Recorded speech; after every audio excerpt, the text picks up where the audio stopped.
Life was so much easier before the Enlightenment. At least it was far less stressful. The worldview back then simply accepted the fundamental idea that God created us all and that God determined our lives. God's plans enveloped our lives pretty much the way we assume the laws of physics do today. And then there was this explosion of knowledge and science and questioning the world as it has always been interpreted.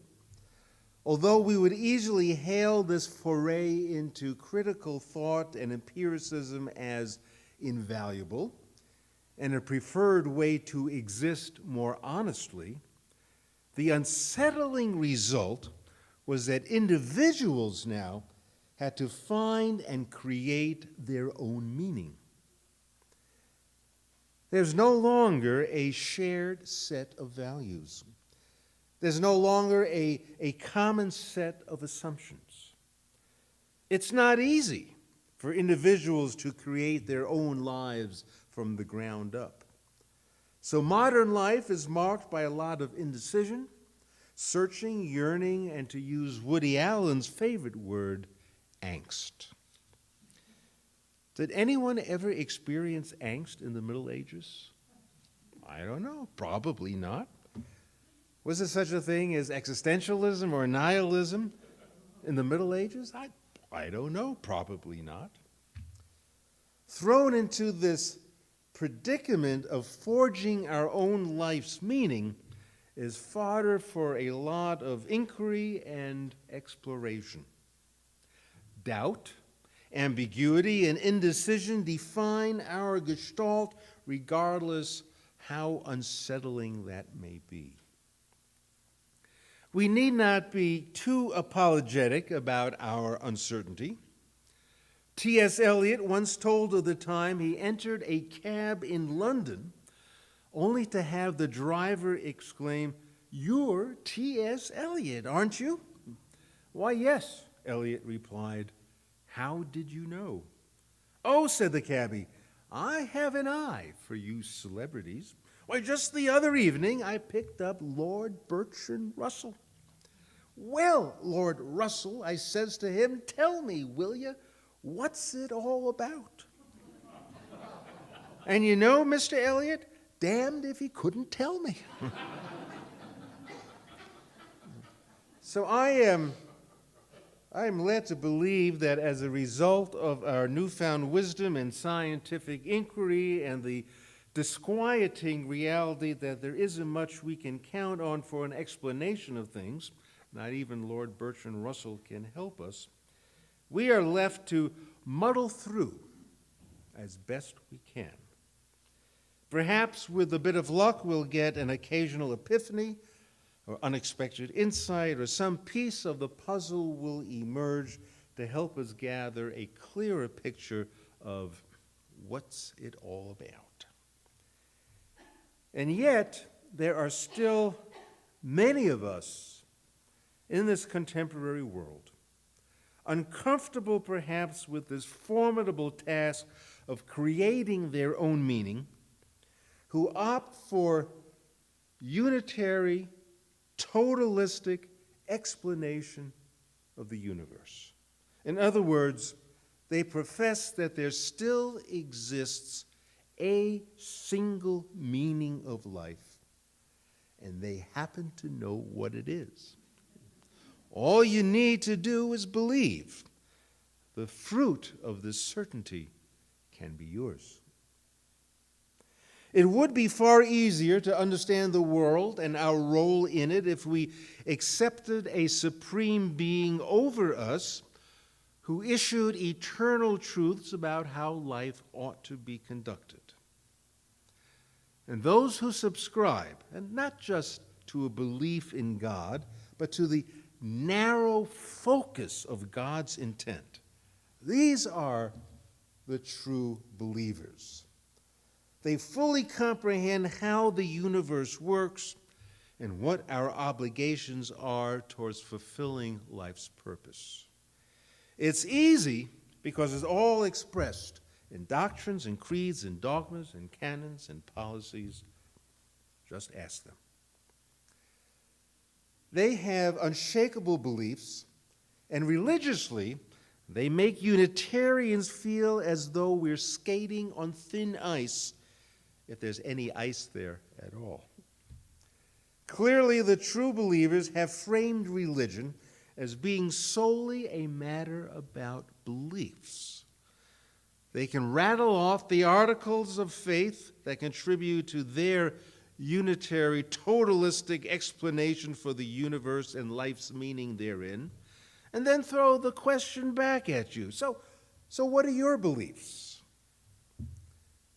This represents a Unitarian's most dreaded nightmare. It's a clever ploy because the assumption is that religion is just about beliefs. And beliefs cling to the premise that life's truths hang by a single meaning. And so Unitarians and other liberals feel pressed to come up with the single meaning that runs our lives. It's no wonder then that our response is usually long, vague, and tedious, with banal references to what we do not believe. Chalk one up for the true believers. Our UUA president, Peter Morales, takes his cue from George Bernard Shaw's observation that disbelief is not dangerous to society, but that belief itself is a danger to us all. So Morales correctly contends that Unitarians are actually in pretty good company when it comes to understanding religion outside the context of a set of propositions. Buddhists have no dogma or creedal test of their faith. Jews don't have a statement of belief either. The key to the God of the Jews is that he had a covenant with the people. The Hebrew scripture shows a lot of interest in what people do, not in what they believe. The great prophets, Isaiah, Jeremiah, Micah, Amos, Ezekiel, were concerned solely with justice and compassion as intrinsic parts of that covenant. These prophets had no doctrine.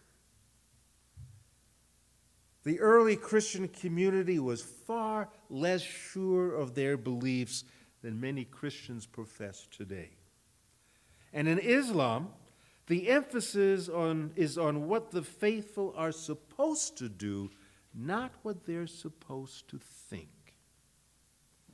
Peter Morales states, every major religious tradition seeks to impart a sense of wonder, mystery, awe, and humility.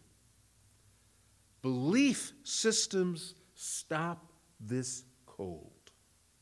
Belief systems start where our thinking stops. When our thinking stops, we begin to categorize everyone who does not agree with our beliefs as either ignorant or evil.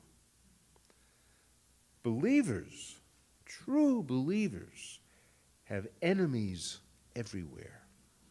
The world becomes a battleground. This is the world of fundamentalism.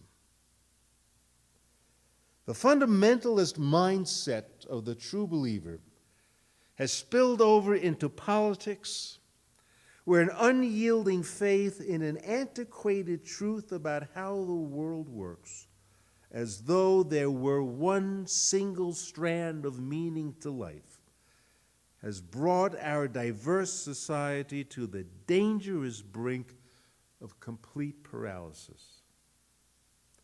Today's true believers in Congress rally under the cry of taking our country back, whatever that means, in order to exercise the primary tenet of their faith, and that is that we are all individuals, captains of our own ship, entitled to as much wealth as we are willing to work for.